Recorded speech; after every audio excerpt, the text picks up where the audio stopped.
Salisbury East. A tier. Some good growth coming in the suburb, starting to get unaffordable for the residents who live there. 12% growth in the last 12 months. Vacancy rates starting to rise. However, days on market for the last 3 months have been 17 days. Andrews Farm. B tier. 16% growth in the last 12 months, still at affordable range. However, days on market for the last 3 months have been getting into the 33 days and starting to become unaffordable for the residents who live there. Craigmore. B tier, 13% growth in the last 12 months. However, days on market are starting to get to the 33 days, suggesting it's starting to become unaffordable. However, the whole period is trending up, whilst vacancy rates are still sitting at 1.5%. Davern Park. D tier, despite having vacancy rates sitting at 1.2%, we're noticing that the affordability for the suburb is getting a little bit out of control, and I'm noticing that the days on market are starting to hit the 35 days mark for the last 3 months. Elizabeth South.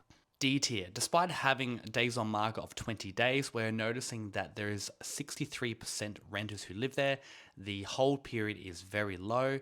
Vacancy rates are still pretty low, however, very unaffordable for the residents and a very low demographic. Also, this suburb is known to have the most insurance claims for investors. Parafield Gardens. D tier. Despite having vacancy rates sitting at 1.2%, we're noticing that the affordability for the suburb is getting a little bit out of control, and I'm noticing that the days on market are starting to hit the 35 days mark for the last 3 months.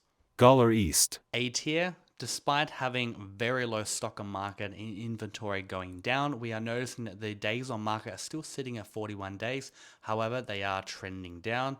Also, the vacancy rates are sitting at 1.2%. Gulfview Heights. A tier. Despite having a typical price of 1.1 million, we are still noticing the days on market are sitting below 30 days, still relatively affordable for the residents that live there, and also the vacancy rate is 0.55% for the last 12 months.